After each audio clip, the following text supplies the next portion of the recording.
কর্নেলের বাড়ি লাঞ্চ বা ডিনার খাওয়ার সুযোগ প্রায়ই ঘটে।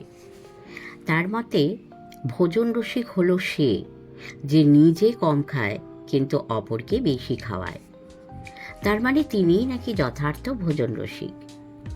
সেবেলা লাঞ্চে যে ভুরি ভোজন হয়ে গেল তার ধাক্কা সামলাতে সোফায় চিত হয়েছিলুম। ষষ্ঠী না ডাকলে রাত্রিটাও পুইয়ে যেত। ষষ্ঠীর হাতে কফির পেয়ালা। কাঁচুমাচু হেসে বলল, এই ডাকবো ডাকবো করে 5টা বেজে গেল দাদাবাবু। ঘুমো মানুষকে খামোখা জাগাতে ইচ্ছে করে না, তবে দিনের বেলা ঘুমুকে বড্ড গা ম্যাজ ম্যাজ করে, করছে না? হাই তুলে বললুম, করছে। নিন দাদাবাবু, গরম গরম চুমুক দিন, শরীর একেবারে ক্লিয়ার হয়ে যাবে। কয়েক চুমুক কড়া গরম কফি সত্যি শরীর একেবারে ক্লিয়ার করে দিচ্ছিল। বললুম, তোমার বাবা মশাই কি ছাদের বাগানে?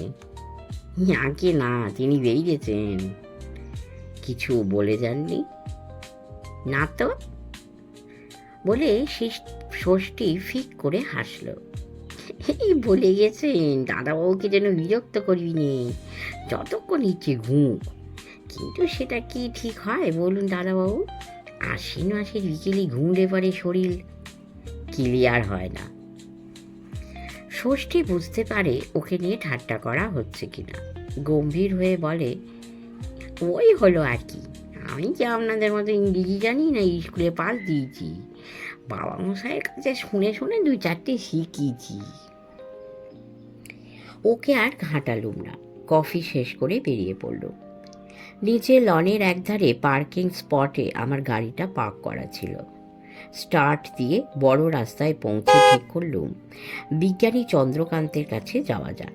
ধুন্ধুমার কি সন্দেহজনক ব্যাপার দেখে সিগন্যাল দিচ্ছিল সেটা জানা যাবে। রবিবারেও যেখানে সেখানে ট্রাফিক জ্যাম। চন্দ্রকান্তের বাড়ি পৌঁছতে সন্ধে 6:30 বেজে গেল। ধুন্ধুমারের কথা ভেবে একটু ভয়ই করছিল। সবুজ আলোর পাল্লায় পড়ে গত রাতে ওর যা দশা হয়েছিল, এখন হয়তো ক্ষেপে আছে। বাইরের লোক দেখলেই তেড়ে আসবে এবং হালদার মশাইকে যেভাবে শূন্যে তুলে আছাড় মারতে যাচ্ছিল, আমাকেও গাড়ি শুদ্ধ তুলে ছুঁড়ে মারবে। ভয়ের চোটে সঙ্গে সঙ্গে বিজ্ঞানী চন্দ্রকান্তের আওড়ানো মন্ত্রটা মনে পড়ে গেল। ঠিক আছে, মনে মনে তৈরি হয়ে হর্ন বাজালুম। কিন্তু ধুন্ধুমারকে দেখা গেল না। গেট আপনা আপনি খুলে গেল এবং অদৃশ্য বিজ্ঞানীর সম্ভাষণ শোনা গেল। ওয়েলকাম জয়ন্তবাবু, ওয়েলকাম। ভেতরে গাড়ি ঢুকিয়ে এদিক ওদিক দেখে নিয়ে তবে মাটিতে পা রাখল। গেটটা আপনা আপনি বন্ধ হয়ে গেছে। বোঝা যাচ্ছে চন্দ্রকান্ত কাল রাতের ঘটনার পর তার এই বাড়িটিতে কিছু নতুন কলকবজা যুক্ত করেছেন। সতর্কতামূলক ব্যবস্থা হিসেবে গেটটাকে স্বয়ংক্রিয় করে দিয়েছেন। বারান্দায় চন্দ্রকান্তের আবির্ভাব ঘটল, মুখে উজ্জ্বল হাসি। ল্যাবে বসে আপনাকে আসতে দেখছিল। আপনাকে মানে আপনার গাড়িটাকে।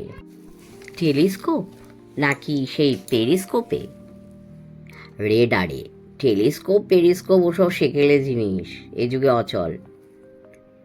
চন্দ্রকান্ত আমাকে খুব খাতির করে ঘরে ঢোকালেন। এ রেডার সাধারণ রেডার নয়। ভূপৃষ্ঠ থেকে আকাশে আমার বাড়ির 200 মিটারের মধ্যে যা কিছু আনাগোনা করবে আমি টের পাব, সে পিঁপড়ে হোক আর মশাই হোক। এই এলাকায় তো প্রচুর মশা। আমার মন্তব্য শুনে চন্দ্রকান্ত একচোট হাসলেন। তাতে কি হয়েছে, মশা ইজ মশা। থাকে, কর্নেলের খবর বলুন। জানি না, আমি এলুম আপনার খবর জানতে। ধুন্ধুমার সন্দেহজনক কি দেখে সিগন্যাল দিচ্ছিল? ধুন্ধু একটি গাড়লস্য গাড়ল, ষাঁড় দেখেই অস্থির। গুঁতোতে এসেছিল বুঝি? না, কাঁটা তারের বেড়ার ওধারে দাঁড়িয়ে সিগনাল ছিল। ধুন্ধু কখনো ষাঁড় দেখেনি, কাজেই একটু গন্ডগোলে পড়েছিল। ওদিকে ষাঁড়টার অবস্থাও তাই, সেও গন্ডগোলে পড়েছিল। আমি এসে মিটমাট করে দিলুম। এই সব কথাবার্তার সময় বাইরে দুবার শীষ শোনা গেল।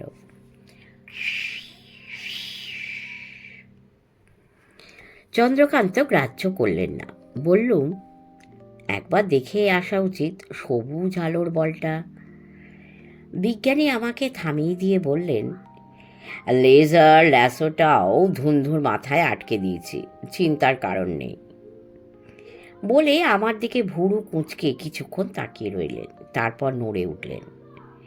হ্যাঁ, তখন কর্নেলের বাড়িতে আপনি পান্নার কথা বলছিলেন, তাই না? বহু বছর আগে শেঠ মশাইয়ের ব্যাংক থেকে পান্না চুরির ঘটনাটা কর্নেল সম্ভবত চন্দ্রকান্তকে বলতে নিষেধ করেছিলেন, কারণ হঠাৎ অমন করে কথার মোড় ঘুরিয়ে দেওয়ার এই মানেটাই দাঁড়ায়। কিন্তু এ মুহূর্তে কথাটা চন্দ্রকান্তকে খুলে বলা উচিত মনে হলো। যদি চন্দ্রকান্ত কম্পিউটারের সাহায্যে এই রহস্যের সমাধান করতে পারেন, কাজ অনেকখানি এগিয়ে থাকবে। আগাগোড়া ঘটনাটা শেঠ মশাইয়ের মুখে যেমন শুনেছিল সবটাই বললুম। তারপর আজ সকালে শেঠ বাড়ির কুকুর খুন এবং স্টুডিওতে চোরের হামলার ঘটনাও বর্ণনা করলুম। চন্দ্রকান্ত নোট বই বের করে কোনো সাংকেতিক ভাষায় অথবা শর্ট হ্যান্ড ব্যস্তভাবে নোট নিচ্ছিলেন। আমার কথা শেষ হলে উত্তেজিতভাবে উঠে দাঁড়ালেন। চলে আসুন, প্রচুর ডাটা পাওয়া গেল, কি রেজাল্ট বেরোয় দেখা যাক, বলে ল্যাবের দিকে পা বাড়ালেন। ল্যাবে কম্পিউটারের সামনে বসে খাটাখাট চাবি টিপতে থাকলেন বিজ্ঞানী। আমি স্ক্রিনের দিকে তাকিয়ে রইলুম। রং বেরঙের বিচিত্রির খালি। কয়েক সেকেন্ডের জন্য একটা রঙিন চতুষ্পদ প্রাণীকেও যেন দেখতে পেলুম। হয়তো সেই অ্যালসেশিয়ানটায়, যার নাম ছিল ডন। তারপর অসংখ্য ফুটকি, সোজা ও বাঁকা রেখা, জ্যামিতি, ত্রিভুজ, চতুর্ভুজ, স্কোয়ার রুট নির্ণয় করো ধরনের অঙ্ক, এইসব জটিল ও মুন্ডু ঘুরিয়ে দেওয়া ব্যাপারের পর একটা সবুজ আলোর বল ফুটে উঠল স্ক্রিনে। চন্দ্রকান্ত বললেন, দেখছেন? হ্যাঁ, দেখছি। কি দেখছেন? সবুজ আলোর বল। ওটাই অমরের বাবা চুরি যাওয়া পান্না। তাই বুঝি? কিন্তু ওটা এখন কোথায়, কার কাছে আছে জানতে পারলেন কি? চন্দ্রকান্ত খুট করে আবার বোতাম টিপলেন। সবুজ আলোর বলটা কিন্তু ক্রিকেট বলের সাইজ। এবার লাফাতে লাফাতে মার্বেল গুলির সাইজে পরিণত হলো। বিজ্ঞানী বললেন, অন্তত 250 কিলোমিটারের বেশি দূরে আছে জিনিসটা। আরও ডাটা পেলে বলা যেত কার কাছে আছে। কম্পিউটারের সামনে থেকে উঠে এলেন চন্দ্রকান্ত। এই সময় ল্যাবের কোণার দিকে ব্লিপ ব্লিপ শব্দ শোনা গেল। সেদিকে হন্তদন্ত হয়ে এগিয়ে গেলেন। তারপর ঘোষণা করলেন, জয়ন্তবাবু, আপনার ওল্ড বস আসছেন। কর্নেল আসছেন? হ্যাঁ, আসুন, ওকে রিসিভ করা যাক। স্বয়ংক্রিয় ফটকটি খুলে গেল। কর্নেলের লাল রঙের গাড়িটা ঢুকতে দেখলুম। চন্দ্রকান্ত দৌড়ে গিয়ে বললেন, ওয়েলকাম কর্নেল, ওয়েলকাম, এতক্ষণ আপনার কথাই ভাবছিলুম। কর্নেল গাড়ি থেকে বেরোলেন, মুখটা বেজায় গম্ভীর। আমাকে এখানে দেখেই কি একটু অস্বস্তি হচ্ছিল, কিন্তু উনি বারান্দায় উঠে আমাকে আসতে বললেন, তোমাকে ফোন করেছিলুম, যা ভেবেছিলুম তাই ঘটেছে। চমকে উঠলুম। কি ঘটেছে? এসো বলছি।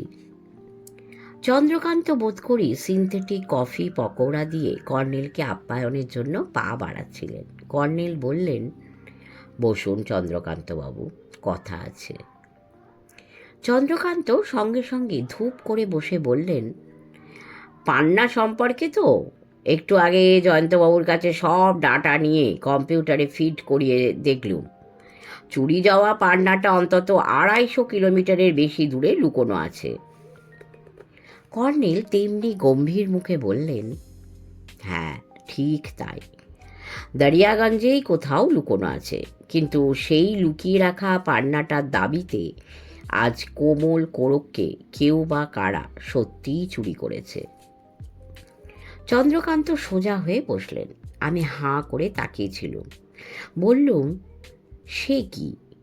ওরা তো সকালে ওদের মাস্টার মশাইয়ের সঙ্গে চিড়িয়াখানায় বেড়াতে গিয়েছিল। কর্নেল বললেন, সন্ধে অবধি ওরা ফিরছে না দেখে শেঠ মশাই ব্যস্ত হয়ে উঠেছিলেন। তারপর থানায় খবর দিয়েছিলেন। আমি গিয়েছিলাম ডক্টর সতীশচন্দ্রের বাড়ি। ফিরে এসে শুনি গোবিন্দ ডাকতে এসেছিল।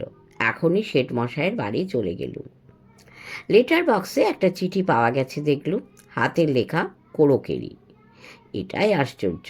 চিঠিতে লেখা আছে, আগামী রবিবারের মধ্যে দরিয়াগঞ্জের কালী মন্দিরে পান্নাটা পৌঁছে না দিলে কো 2কে বলি দেওয়া হবে।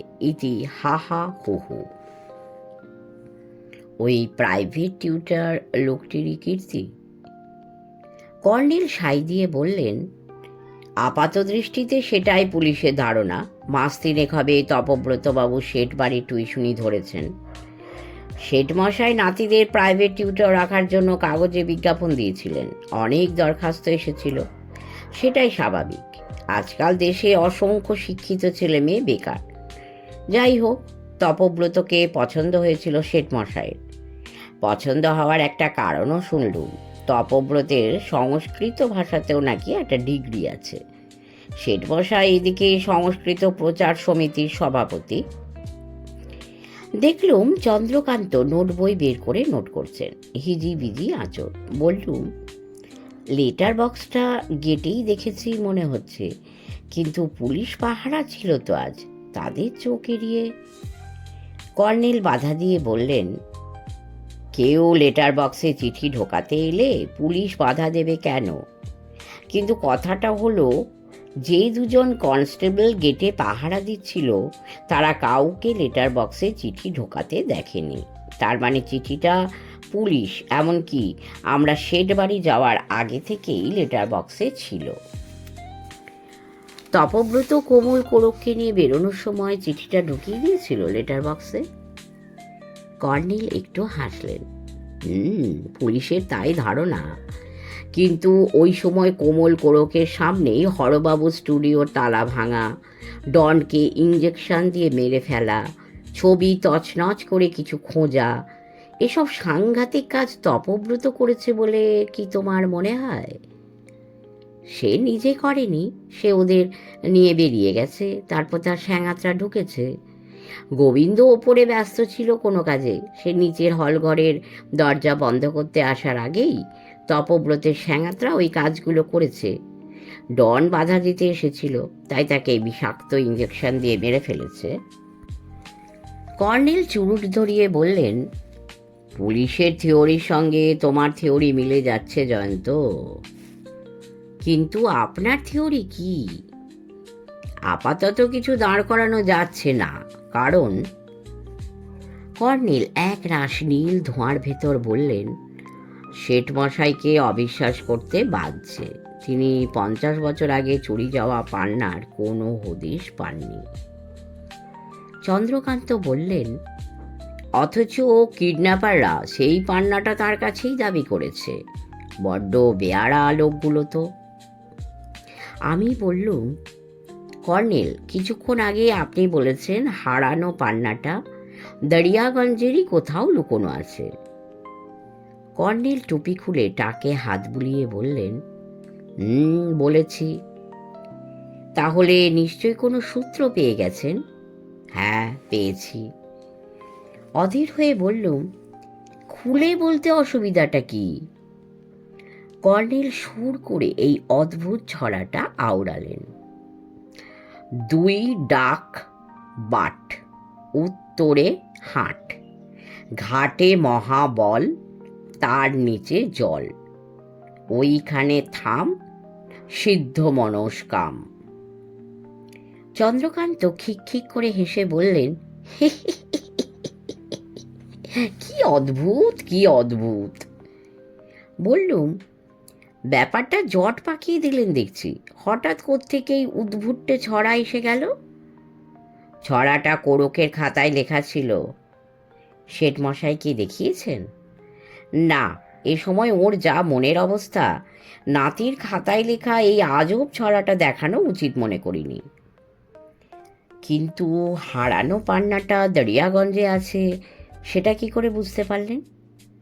এই ছড়া থেকে। হকচকিয়ে গেলুম শুনে। চন্দ্রকান্ত উঠে দাঁড়িয়ে বললেন, 2 মিনিট সময় দিন, ডাটাগুলো কম্পিউটারে ফিট করিয়ে দেখি কি বেরোয়। কর্নেল বললেন, সে পরে হবেক্ষণ, এবার শুনুন, আপনার কাছে দৌড়ে এসেছি। চন্দ্রকান্ত বাধা দিয়ে বললেন, আমার কাছে তো এসেছেনই, এ আর নতুন কথা কি হলো? কেন এসেছেন সেটাই গুরুত্বপূর্ণ। বলে নোট বই খুলে কলম বাগিয়ে ধরলেন। কর্নেল বললেন, আপনি তো অমরবাবু এবং তাঁর স্ত্রীকে চিনতেন। বাঙ্গালোরে ওরা আমার কলিগ ছিল, আগেই তো বলেছি। ত্রিভুবন দাস নামে ওদের এক বন্ধু ছিলেন, চিনতেন তাকে? চন্দ্রকান্ত তেতো মুখে বললেন, 1 নম্বরের চোর, ইউরেনিয়াম চুরি করতে গিয়ে ধরা পড়েছিল, সায়েন্টিস্ট কুলের কলঙ্ক। ত্রিভুবনবাবু কি নিয়ে রিসার্চ করতেন জানেন কি? চন্দ্রকান্ত বাঁকা হাসলেন। হ্যাঁ, ওর আবার রিসার্চ, ধাতু বিজ্ঞানে কি যেন একটা ডিগ্রি ছিল বলে মনে পড়ছে, ওই পর্যন্তই। অমর আর তার বউ কেন যে ওকে পাত্তা দিত কে জানে। প্রায় দেখতুম তিনজনে একখানে বসে আড্ডা দিচ্ছে, আমাকে দেখলেই চুপ করে যেত। কলকাতায় আসার পর ত্রিভুবন বাবুর সঙ্গে আপনার আর দেখা হয়েছিল কি? মাথা খারাপ, ওই চোরকে আমি পাত্তা দেব ভাবছেন? আহা, দেখা হয়েছিল কি না? হয়েছিল, মনে পড়ছে, তবে দূর থেকে। চন্দ্রকান্ত তর্জনী তুলে হিসেব দিলেন। 100 মিটার দূর থেকে।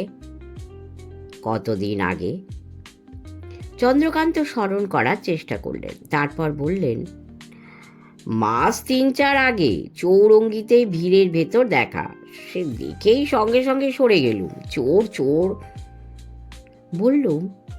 ত্রিভুবন বাবুর কথা কিভাবে জানলেন কর্নেল? অমরবাবুর নামে কলকাতার ঠিকানায় লেখা একটা চিঠি থেকে। কর্নেল চুরুটের এক রাস ধোঁয়া ছেড়ে বললেন, আচ্ছা চন্দ্রকান্তবাবু, খনিজ রত্ন থেকে এমন কিছু কি তৈরি করা সম্ভব যা হাইড্রোজেন বোমার চেয়েও ভয়ঙ্কর শক্তিশালী বিস্ফোরণ ঘটাতে পারে? বিজ্ঞানী মৃদু হাসলেন। পারেই তো। ইউরেনিয়াম, প্লুটোনিয়াম এসবই তো খনিজ ধাতু, রত্নও বলতে পারেন, তবে সাংঘাতিক রত্ন, কারণ এগুলো তেজস্ক্রিয়। এরাই পারমাণবিক বোমার উপাদান। তবে সাধারণ খনিজ রত্ন যেমন ধরুন হিরে, পান্না, এরা তেজস্ক্রিয় নয়।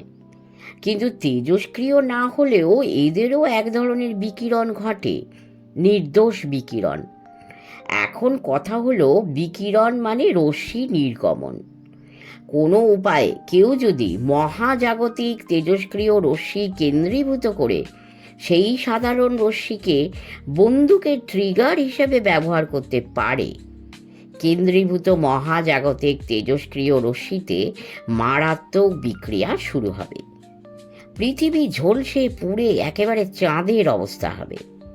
নিষ্প্রাণ, কঠিন, মরার খুলির মতো ভয়ঙ্কর। শুনে শিউরে উঠল। চন্দ্রকান্তের মুখে নিষ্ঠুর একটা ভাব। কর্নেল খুব মন দিয়ে শুনছিলেন।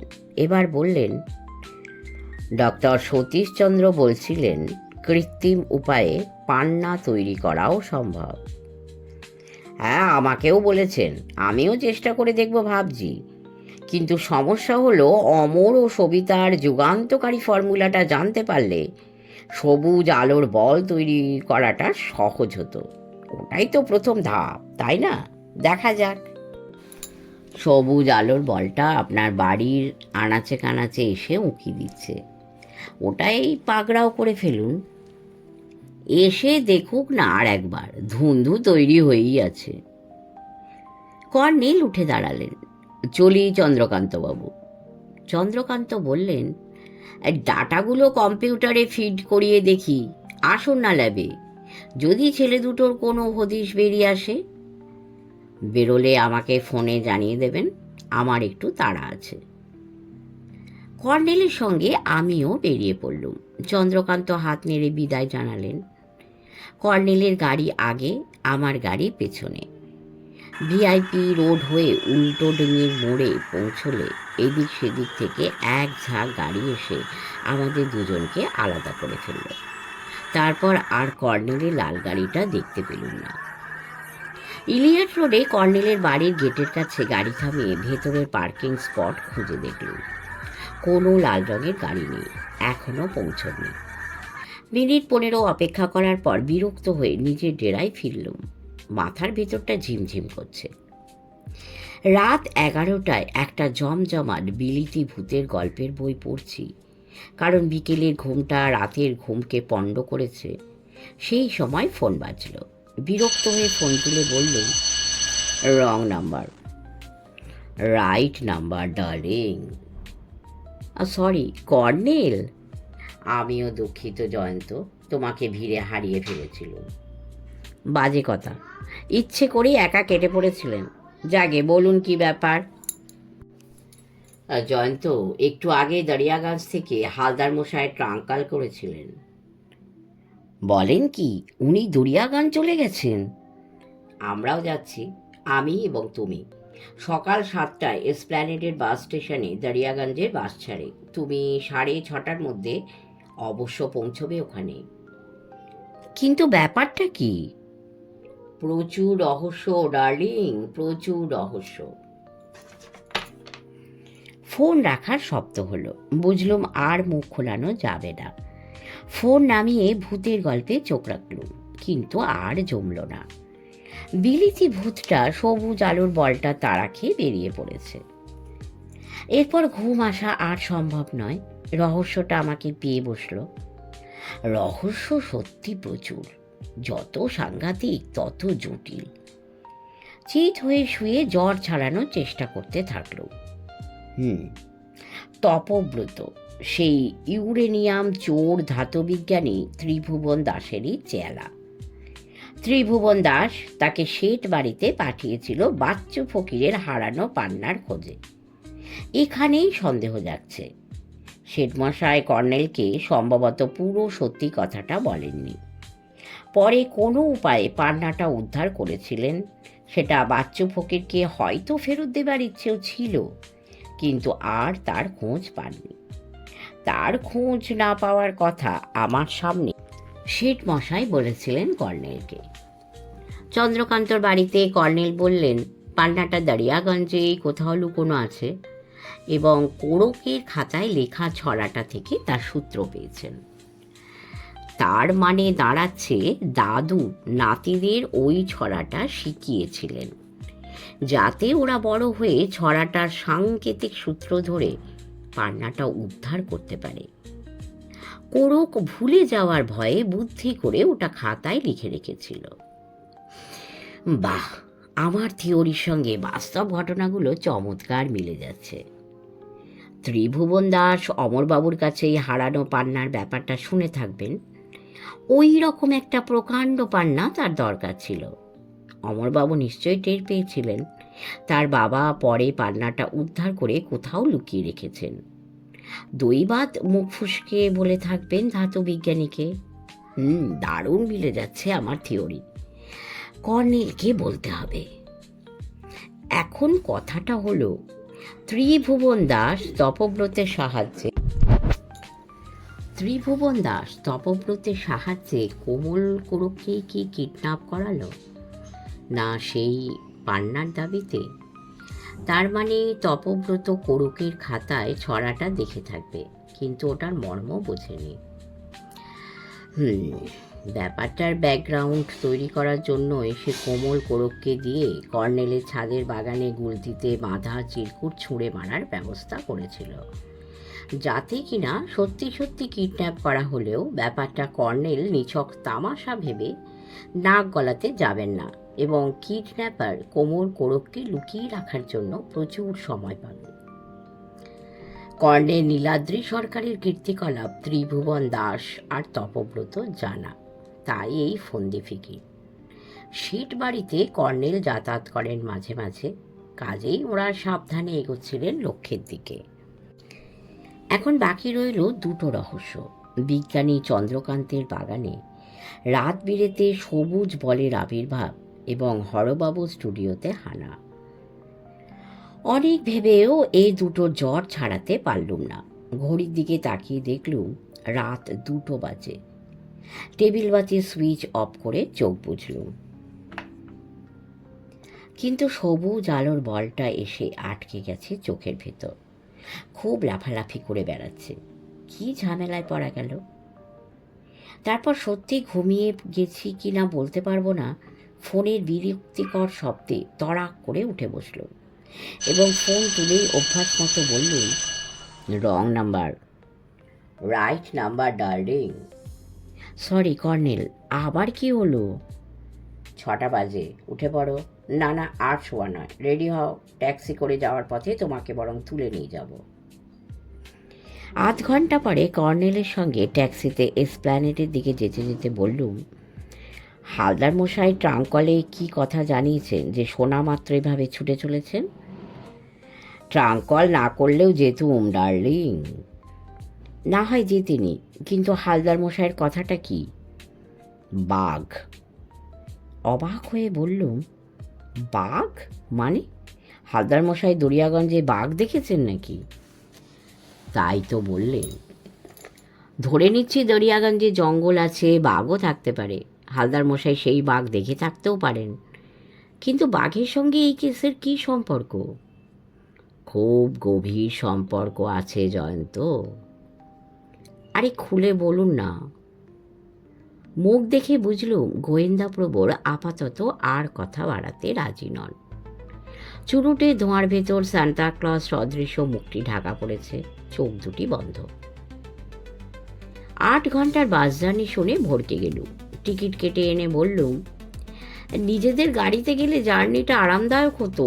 এইসব দূরপাল্লার বাসের অবস্থা আপনার জানা নেই, আমি জানি, কারণ প্রথম সাংবাদিক জীবনে এইসব বাসে চেপেই দূরের সব খবর সরজমিন তদন্ত করে আনতে হয়েছে আমাকে। তার উপর ইদানিং তো দুর্ঘটনা লেগেই আছে। আমার বড্ড অস্বস্তি হয় বাসে চাপলে। কর্নেল কোনো মন্তব্য করলেন না। বুকের ঝুলন্ত বাইনোকুলারটি চোখে রেখে মনুমেন্টের মাথায় কি যেন দেখতে ব্যস্ত হলেন। তারপর তেতো মুখে বললেন, আজকাল কাকেদের বড্ড বার হয়েছে। মনুমেন্টের মাথায় কাকের ঝাঁক, কি অবিশ্বাস্য স্পর্ধা ডার্লিং।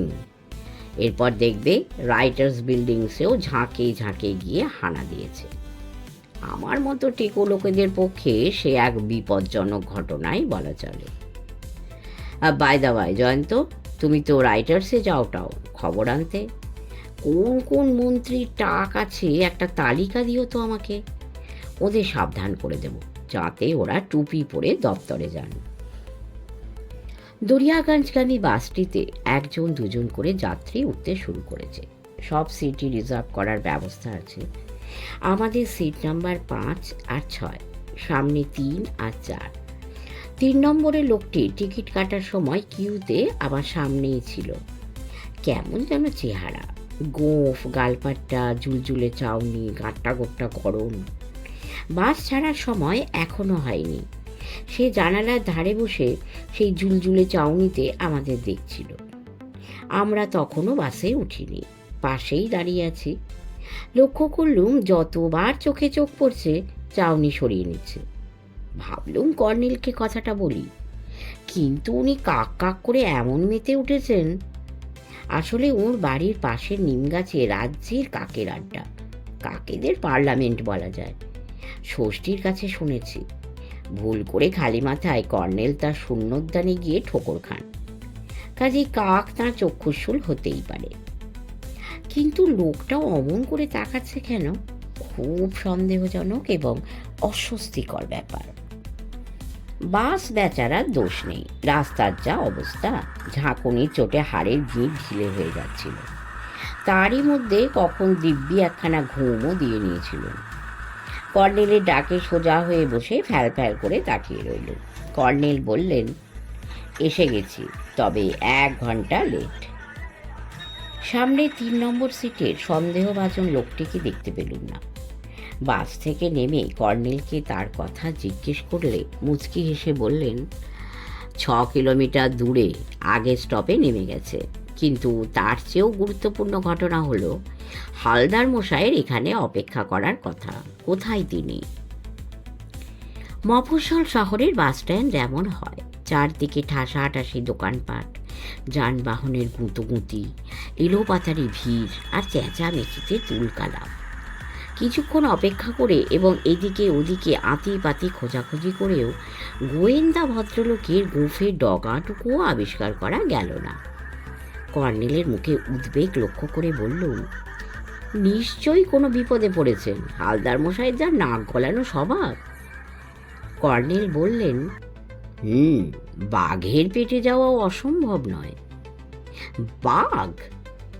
চমকে উঠল। তারপর মনে পড়ল গত রাতে কর্নেল টেলিফোনে হালদার মশাইয়ের বাঘ দেখার কথা বলেছিলেন বটে। বললুম, দরিয়াগঞ্জে বাঘ আছে নাকি? আছে, কিন্তু বাঘ তো জঙ্গলে থাকে। দরিয়াগঞ্জেও জঙ্গলের অভাব নেই। বলে কর্নেল একটা সাইকেল রিক্সা ডাকলেন। বললেন, প্যালেস হোটেলে যাব।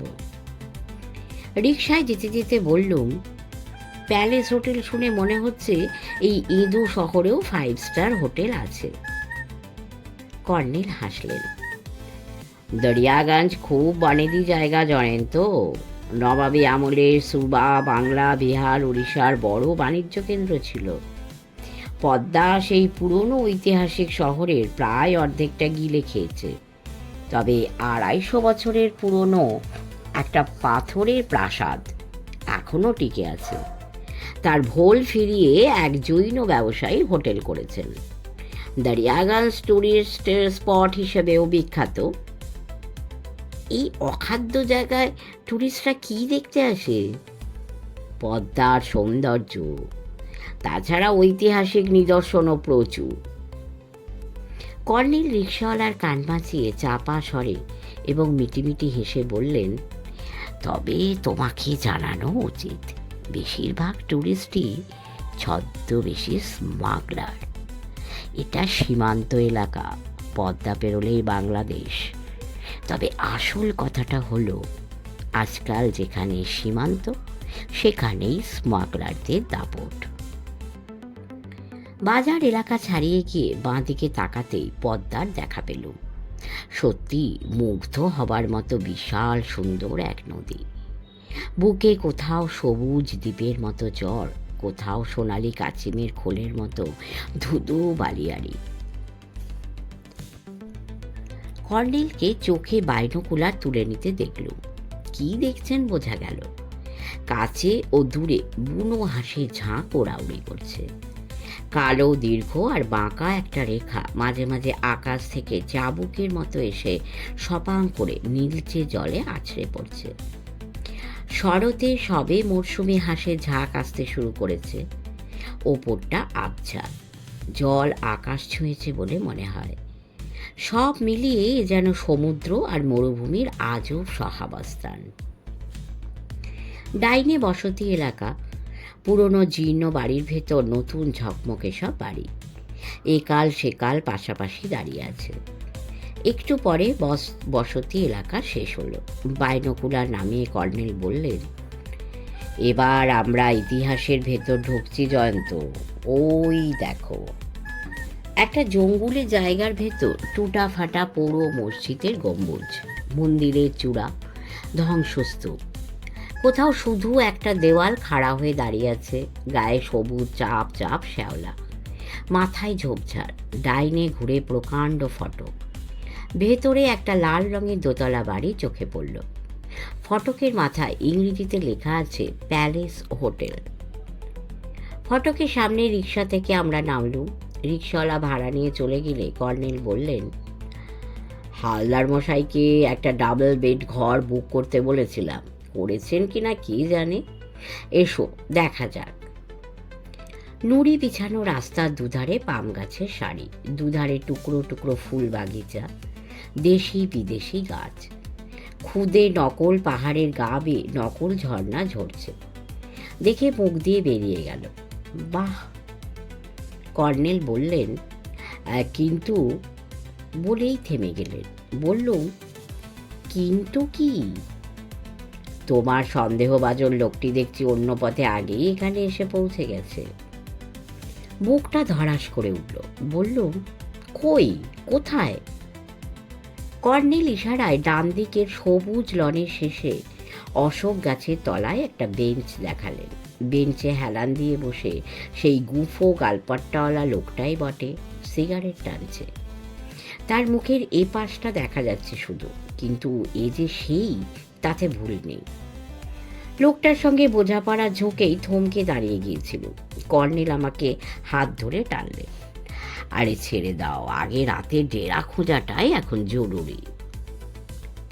দুধারে দুটো কামান বসানো, মধ্যেখানে চওড়া পাথরে সিঁড়ি। সিঁড়ি পেয়ে বারান্দায় উঠে সেই লোকটিকে আবার দেখবার জন্য ঘুরে দাঁড়ালো। সে এবার বেঞ্চ থেকে উঠে ফটকের দিকে চলেছে। ওকে ফলো করা উচিত ছিল, কিন্তু এই মুহূর্তে কিচ্ছু করা যাচ্ছে না। রিসেপশনের রাজবাড়ি চেহারার এক প্রৌঢ় ভদ্রলোক বসেছিলেন। কর্নেলকে দেখা মাত্র উঠে দাঁড়িয়ে প্রায় চিৎকার ছাড়লেন, হ্যালো হ্যালো হ্যালো। তারপর হাত বাড়িয়ে দিলেন, বললেন, সকালে এক ভদ্রলোক আপনার নামে ঘর বুক করতে এসেছিলেন, শুনে তো খুব খুশি হলুম। উত্তর পূবের সেই ঘরটাই আপনার জন্য রেখেছি। ওই ঘরটা আপনার পছন্দ, আমি জানি। কর্নেল পরিচয় করিয়ে দিলেন। হোটেলের এই ম্যানেজার ভদ্রলোকের নাম রাম সুন্দর দুবে। চমৎকার বাংলা বলেন। খুব খাতির করে নিজেই দোতলা সেই ঘরটিতে নিয়ে গেলেন। তারপর মুচকি হেসে কর্নেলকে বললেন, এবার কি কেস? গতবারের মতো বুদ্ধ মূর্তি পাচার নাকি অন্য কিছু? কর্নেল বললেন, হ্যাঁ না দুবেজি, স্রেফ সাইট সিইং। দুবেজি মেনে নিলেন না, হাসতে হাসতে বললেন, গত বছরও তাই বলেছিলেন। আমার বরাত দুবেজি, বেড়াতে গিয়েও রেহাই পায় না। থেকে সব উটকো ঝামেলা জুটে যায়। যাই হোক, আপনি বলেছিলেন এই গোলমেলে জায়গায় আর থাকবেন না, এখনো থেকে গেছেন দেখছি। আরে আগরওয়ালজি ছাড়লে তো, বলে দুবেজি আমার দিকে ঘুরলেন। আপনি কাগজের লোক শুনে ভালো লাগলো, আপনাকে প্রচুর তথ্য দেব। একটু কড়া করে লিখবেন তো কাগজে। স্মাগলারদের এই বড় ঘাঁটিটা স্থানীয় লোকের পক্ষে ভীষণ বিপজ্জনক হয়ে উঠছে ক্রমশ। সব সময় খুনোখুনি লেগেই আছে। এক দলের সঙ্গে আরেক দলের বকরা নিয়ে ঝগড়া লাগলেই ব্যাস, বোমাবাজি, এলোপাতাড়ি গুলি। বাড়ি থেকে লোকেরা সন্ধ্যার পর আর বেরোতে সাহস পায় না। পুলিশ কাঠ পুতুল হয়ে মজা দেখে। বলে কি জানেন, যদুবংশ এভাবেই ধ্বংস হবে, আমরা কেন নিমিত্তের ভাগী হই। বুঝুন অবস্থা। দুবেজি খুব খোলা মনের মানুষ। ব্যালকনিতে বসে পদ্মায় রাতে চোরাচালানের হালচাল নিয়ে রোমাঞ্চকর গল্প করতে থাকলেন। বেলা পড়ে এসেছে। দুবেজির নির্দেশে নিচের ক্যান্টিন থেকে কফি আর স্ন্যাক্স এসে গেল। খাওয়ার পর কর্নেল বললেন, একটু বেরোবো দুবেজি? দুবেজি বললেন, সন্ধ্যের পর বেশিক্ষণ বাইরে থাকবেন না কর্নেল, এখন অবস্থা আরও সাংঘাতিক হয়েছে। স্মাগলাররা সন্ধ্যের পর রাস্তাঘাটে লোক চলাচল আর পছন্দ করে না। ওকে সেই সন্দেহভাজন লোকটির নাম ধাম সম্পর্কে প্রশ্ন করতে যাচ্ছিল। কর্নেল যেন টের পেয়েই বললেন, এসো জয়ন্ত, দিনের আলো থাকতে থাকতেই ঘুরে আসি। দুবেজি ঠিকই বলেছেন, আমাদের সাবধান হওয়া দরকার। ফটকের দিকে হাঁটতে হাঁটতে বললুম, দরিয়াগঞ্জ তাহলে আপনার চেনা জায়গা? সেটা আগেই তোমার বোঝা উচিত ছিল ডার্লিং। কর্নেল চুরুট ধরিয়ে বললেন, তবে তত বেশি চেনা নয়। যেমন ধরো, এখানে শেঠ মশাইদের বাড়িটা কোথায় জানি না, গোবিন্দর মুখে যেটুকু শুনেছি সেটুকুই ভরসা। প্যালেস হোটেলে চৌহদ্দি পাঁচিল ঘেরা, পশ্চিম দিকে পাঁচিলের সমান্তরাল একটা সংকীর্ণ এবড়ো খেবড়ো রাস্তা, ধ্বংসস্তূপ, আর জঙ্গলের ভেতর দিয়ে কিছুটা এগিয়ে একটা খোলা মেলা মাঠ দেখতে পেল। ধান ক্ষেত, সবজি ক্ষেত, আর কোথাও নিচুম হয়ে দাঁড়িয়ে আছে একলা কোনো গাছ। পাট খেতে পাক পাকালি তুমুল হল্লা করছে। কর্নেল ঘাসে ঢাকা আলপথে পা বাড়িয়ে বললেন, মনে হচ্ছে ওই বাড়িটাই। গাছপালার ভেতর একটা জরা জীর্ণ একতলা বাড়ি দেখা যাচ্ছিল। চারদিকে পাঁচিল ভাঙাচোরা। কাছাকাছি যেতেই একটা নেড়ি কুকুর চেঁচাতে শুরু করলো। বললুম, আপনার ফর্মুলা 20 সঙ্গে আনা উচিত ছিল। কর্নেল কি বলতে যাচ্ছিলেন, একটা লোক বেরিয়ে এলো। গোবিন্দর মতোই তাগড়ায় পালোয়ান চেহারা, হাতে লাঠি, খালি গা, পরনে খাটো লুঙ্গি, কাঁচা পাকা চুল আর দাড়ি। কর্নেল বললেন, তোমারই নাম বুঝি হোসেন? কর্নেলের অমায়িক এই প্রশ্নের উত্তরে লোকটা রুক্ষ স্বরে বলল, নামে কি দরকার বাবু সাহেব? ছোটবাবু বলে দিয়েছেন বাড়ির ত্রিসীমানায় যেন কেউ না আসে, আপনারা চলে যান। কর্নেল মিঠে গলায় বললেন, তোমার ছোট বাবুকে গিয়ে বলো কলকাতা থেকে কর্নেল এসেছেন, জরুরি খবর আছে। লোকটা গোঁ ধরে বলল, আগে হুকুম নেই। নেড়ি কুকুরটাও সমানে ধমক দিতে থাকলো। কর্নেল এবার গলা চড়িয়ে ডাকলেন, হরবাবু, হরবাবু, ভীষণ বিপদ, শিগগির আসুন। ভাঙা পাঁচিলের ওধারে হরবাবুকে আসতে দেখল। তেমনি রাগী তিরিক্ষি চেহারা। ভুরু কুঁচকে বললেন, পেছনে গোয়েন্দা লাগিয়েও আপনার তর সয়নি দেখছি, নিজেই এসে উদয় হয়েছেন। হয়েছি, কারণ কোমল আর কোরককে কেউ বা কারা চুরি করে নিয়ে গেছে। হরবাবু খাপ্পা হয়ে বললেন, চালাকি করবেন না কর্নেল, আপনি ভালোই জানেন ওরা আপনার সঙ্গে যোগ করে। যোগ নয় হরবাবু, এবার সত্যি সত্যি ওদের কিডন্যাপ করা হয়েছে। কিডন্যাপাররা কোরকের হাত দিয়ে লিখিয়েছে আগামী রবিবারের মধ্যে এখানকার কোনো শিব মন্দিরে জিনিসটা না পৌঁছে দিলে কোমল কোরককে বলি দেওয়া হবে। হরবাবু বললেন, কোন জিনিসটা? একটা পান্না, যেটা 50 বছর আগে বাচ্চু ফকির আপনার বাবাকে। হরবাবু কর্নেলকে থামিয়ে দিয়ে বললেন, আসুন, ভেতরে আসুন। হোসেন, ওদের আসতে দাও। দুপাশে ভেঙে পড়া গেটের স্তূপে ঘন ঝোপঝাড়। ভেতরে একটা ধানের মড়াই। গোয়ালঘরের সামনে দুটো বলদ ঘাস খাচ্ছে। ঘাসের স্তূপ থেকে ধোঁয়া উঠছে। ধোঁয়াটে ঘাস ওদের পছন্দ বলেই মনে হলো। একটি মেয়ে ঘোমটা টেনে দাঁড়িয়ে আছে। নেড়ি কুকুরটা রাগ পড়ল না। মুরগির ঝাঁক দানা খাচ্ছিল, সে তাদের উপর হামলা করল। মুরগিগুলো কোঁ কোঁ করে ডানা ঝাপটে সবজির মাচানে উঠে প্রাণ বাঁচালো। মেয়েটি একটা পাটকেল তুলে কুকুরটাকে বাড়ি ছাড়া করে তবে ছাড়ল। বারান্দায় হোসেন কয়েকটা নড়বড়ে চেয়ার পেতে দিলে আমরা বসলুম। তারপর হরবাবু তেতো মুখে বললেন, কাল এমনি সময়ে সেই গোয়েন্দা ভদ্রলোক এসেছিলেন। আশা মানে কি, পাঁচিল ডিঙিয়ে ঢুকে ঝোপে ওত পেতে বসেছিলেন। হোসেন তখন মাঠে না থাকলে লাঠি পেটা করত। হোসেনের বউও কম নয়। কুকুরের চেঁচামেচি শুনে ওই ঝোপের পেছনে গিয়ে ঝাঁপিয়ে পড়েছিল। জামার কলার ধরে টানতে টানতে আমার কাছে নিয়ে এলো। হালদার মশাই দুর্দশার কথা শুনে হাসি পাচ্ছিল, কিন্তু এখন হাসতে মানা। কর্নেল বললেন, তাহলে হালদার মশাইয়ের মুখে আপনার স্টুডিওতে হামলা আর ডনের মৃত্যুর কথা শুনেছেন? হরবাবু ক্রুদ্ধ ভঙ্গিতে বললেন, আপনার গোয়েন্দা না ফোয়েন্দা ওই লোকটা সেই খবর দিয়েই বেঁচে গেল, নইলে ওকে কি করতুম জানেন? সারা গায়ে আলকুশি ঘষে ছেড়ে দিতুম। ছটফট করতে করতে পদ্মায় ঝাঁপ দিয়ে অতলে তলিয়ে যেত। একেবারে গোয়েন্দাগিরির স্বাদ যেত ঘুচে। হরবাবু। কর্নেল গম্ভীর মুখে বললেন, আপনার স্টুডিওতে চোর কি চুরি করতে ঢুকেছিল? বলবো না হরবাবু, আপনি একটা ফাঁদে পা দিয়েছেন। হরবাবু এবার চমকে উঠলেন। তার মানে? আপনার স্টুডিওতে হামলার খবর শুনেই সেটা আপনার আঁচ করা উচিত ছিল। কর্নেল নিভে যাওয়া চুরুটটি জেলে ফের বললেন, তবে আমি আঁচ করতে পারছি। খবরটা শুনেও আপনি যখন কলকাতায় ফিরে যাননি, তখন চোর যেটা আপনার স্টুডিওতে চুরি করতে ঢুকেছিল সেটা আপনি সঙ্গে করেই নিয়ে এসেছেন। হ্যাঁ, এনেছি। সেটা কি একটা ছবি? বলবো না।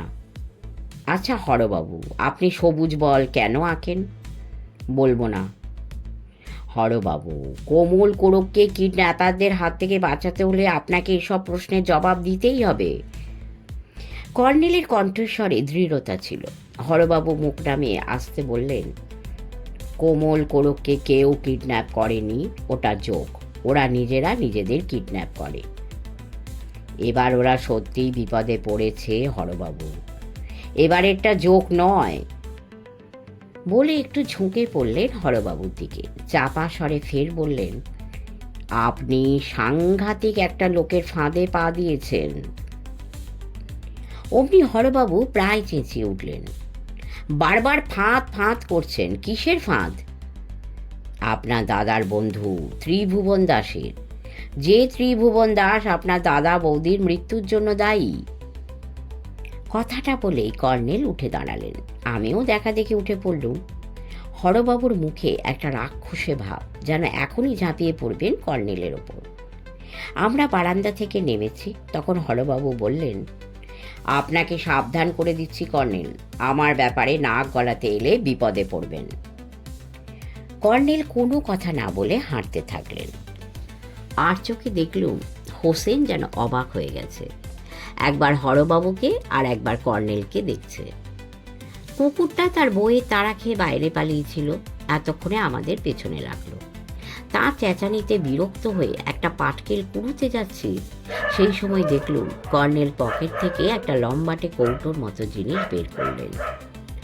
তারপর কৌটোর মুখটা খুলে কুকুরটার দিকে কয়েক পা এগিয়ে গেলেন। অমনি কুকুরটা লেজ গুটিয়ে কুঁই কুঁই করতে করতে বাড়ির দিকে দৌড়লো।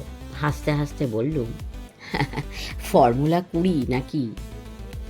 কর্নেল কৌটো বন্ধ করে পকেটে ঢুকিয়ে বললেন, ভাগ্যিস বুদ্ধি করে জিনিসটা সঙ্গে এনেছিল। আসলে কোন জিনিস কখন কি কাজে লাগে বলা যায় না। ত্রিভুবন দাসের ফাঁদে পা দেওয়ার কথা বললেন কেন? কর্নেল আমার প্রশ্নের কোনো উত্তর না দিয়ে বিড়বিড় করে আওড়ালেন, 2 ডাক বাট উত্তরে হাট। অবাক হয়ে বললুম, সেই ছড়াটা? কর্নেল ছড়াটা আউড়ে হন হন করে হাঁটতে শুরু করেছেন। একটা এবড়ো খেবড়ো পাথুরের রাস্তা শেঠ মশাইদের বাড়ির ভেঙে পড়া গেট থেকে সোজা পদ্মার দিকে এগিয়ে গেছে। ডাইনে মাঠ এবং জঙ্গলের ওধারে প্যালেস হোটেল দেখা যাচ্ছে। দিনের আলোর রং এখন ধূসর। রাস্তাটা দুধারে ঝোপঝাড় এবং ধ্বংসস্তূপ। প্রায় 8 মাইলটা হাঁটার পর কর্নেল দাঁড়ালেন। আগের মতো বিড়বিড় করে বললেন, 1 ডাক। তারপর আবার হনহন করে হাঁটতে থাকলেন। মাথা মুন্ডু কিছুই বুঝতে পারলুম না। এবার টর্চ জ্বালতে হলো। একটু এগিয়ে সেই বড় রাস্তাটা পড়ল। ওই রাস্তা দিয়ে আমরা সাইকেল রিক্সা চেপে পূব দিকে প্যালেস হোটেল গেছি। রাস্তার ওধারে বাঁধ। বাঁধে উঠে কর্নেল আবার দাঁড়ালেন। এবার দাঁড়ানোর কারণ নিচে পদ্মা। এত জোরে হাঁটা অভ্যেস নেই, হাঁপিয়ে গেছি। বললুম, হচ্ছেটা কি বলবেন তো? কর্নেল বাঁধের ঢালে টর্চের আলো ফেললেন। পাথরের চওড়া সেটে দেওয়া হচ্ছে ধস আটকাতে। বাঁধের ওপর গাছের সার। নিচে জলটা দেখে নিয়ে কর্নেল আলো নিভিয়ে বললেন, 2 ডাকের মাঝখানে কবে পদ্মা এসে ঢুকে গেছে দেখছি। উফ, চিরদিন শুদ্ধ হেয়ালি। বিরক্ত হয়ে বললুম, খুলে বললে কি এমন মহাভারত অশুদ্ধ হয় বুঝি না। কর্নেল হাসলেন, বাঘ ডার্লিং, বাঘ। আবার হেয়ালি? ঘিলু চাঙ্গা করো জয়ন্ত, তোমার ঘিলু মাঝে মাঝে বড্ড ঝিমিয়ে পড়ে। পড়াটাই স্বাভাবিক, এমন উদ্ভুটে। চুপ বলে আমাকে থামিয়ে দিলেন কর্নেল। নিচের বড় রাস্তায় একটা বচসা হচ্ছে। নিরিবিলি আধার রাস্তায় বচসা, বিশেষ করে এই দরিয়াগঞ্জে, ভয় পাইয়ে দেয়। প্যালেস হোটেলের ম্যানেজার দুবেজির কাছে যা শুনেছি, মনে পড়ায় ভয়টা আরও বেড়ে গেল।